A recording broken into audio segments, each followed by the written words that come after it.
Bogota, capitale de la Colombie, une métropole de plus de 8 millions d'habitants. Élu en 2012, le maire de gauche Gustavo Petro, destitué puis rétabli, se dit victime d'une chasse aux sorcières de la part de l'administration et du président Juan Manuel Santos. Monsieur le maire, pourriez-vous m'expliquer, comme un enfant de 6 ans, de quoi on vous accuse et ce qu'il s'est passé? Je suis un ancien combattant de l'insurrection colombienne. Il y a 25 ans, j'ai entamé un processus de paix et j'ai déposé les armes. Une réforme institutionnelle nous a rendu nos droits civiques, marquant une démocratisation du pays. Et après 25 ans, alors que j'avais remporté par la voie des urnes la mairie la plus importante de Colombie, celle de sa capitale, Bogota, qui jouit d'une autonomie politique et financière, j'ai été destitué par une autorité administrative.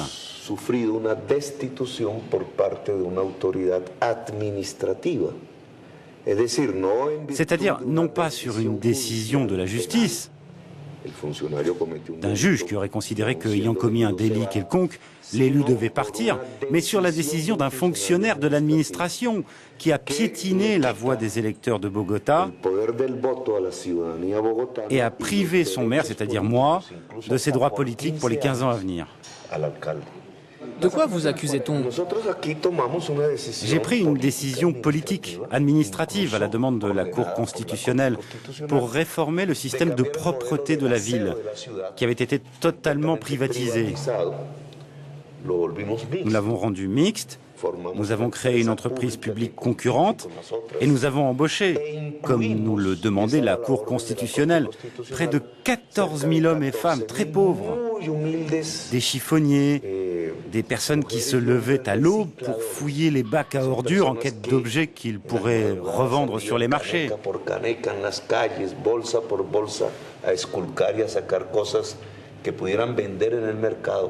En somme, c'est eux qui s'occupaient du recyclage pour la ville de Bogota. Et la Cour constitutionnelle avait ordonné qu'ils soient inclus dans le système de propreté de la ville, qu'ils soient rémunérés et qu'on leur rende ainsi leur dignité. Le fait de rétribuer les chiffonniers, de les inclure, a entamé les bénéfices des grands entrepreneurs privés du secteur. Ils ont donc réagi en sabotant le service de ramassage d'ordures. Ils ont laissé les ordures s'accumuler pendant 3 jours dans les rues, puis ils ont porté plainte contre le maire pour tenter de récupérer leurs privilèges. Une de ces plaintes est arrivée au procureur, qui l'a utilisée pour destituer le maire élu de Bogota. Et pourquoi, selon vous, la Haute Cour de justice a-t-elle changé d'avis quand vous avez fait appel? Elle n'a pas changé d'avis. La Commission interaméricaine des droits de l'homme a décidé de me protéger par des mesures spéciales. C'est-à-dire que la Commission interaméricaine a décidé à l'unanimité que je devais terminer mon mandat de maire. Or, cette décision, le président Santos a choisi de l'ignorer, ce qui constituait une première dans l'histoire de la Colombie. Cela s'est traduit par ma suspension pendant 1 mois. Ce que la Haute Cour de justice de Bogota a fait, à la suite de cette mise sous tutelle, c'est rappeler au président de la République que la décision de la Commission interaméricaine était obligatoire et donc qu'il devait, sur ordre de la justice, me rétablir dans mes fonctions de maire. C'est la raison pour laquelle vous, Alberto et moi, nous nous trouvons ici, dans le bureau du maire de Bogota. La violence généralisée dans de nombreuses régions de Colombie fait fuir les populations. Ces gens arrivent dans les villes et s'installent dans des bidonvilles marginalisés comme ceux que l'on trouve malheureusement à Bogota. Mais ces quartiers attirent aussi des narcotrafiquants et des paramilitaires. Comment casser ce cycle infernal? Je dirais que la réponse pour rétablir la paix passe par un changement de modèle politique, par l'inclusion de la population partout dans le pays, par la démocratisation de la Colombie. Mais si nous ne parvenons pas à résoudre la cause de la violence,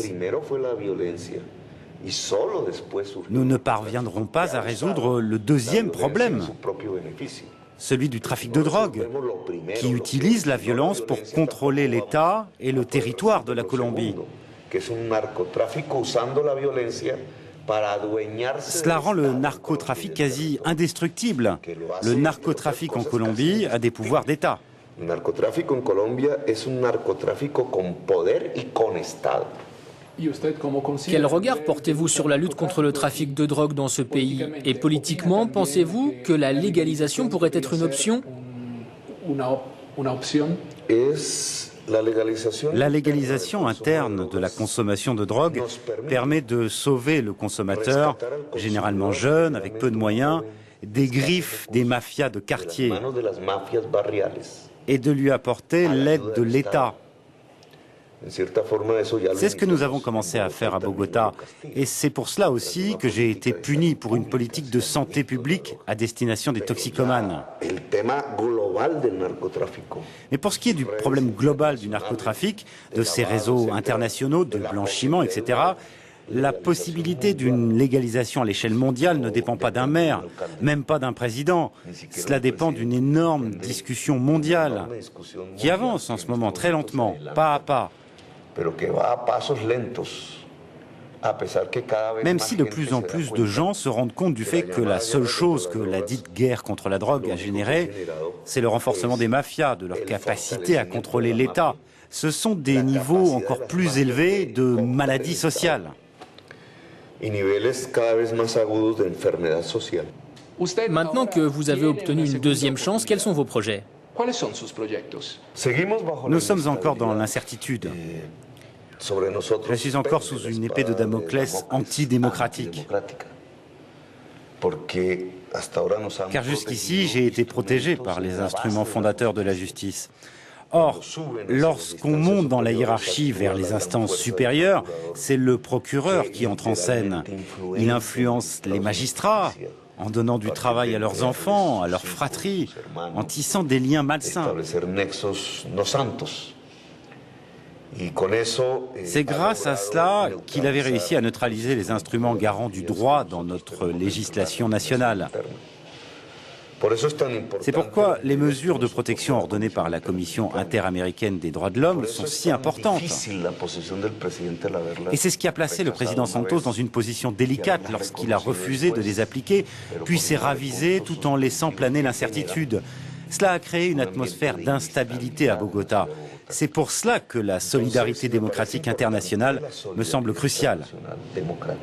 Gustavo Petro, gracias por esta entrevista. Bueno, a usted, Alberto, y a sus televidentes europeos. Gracias.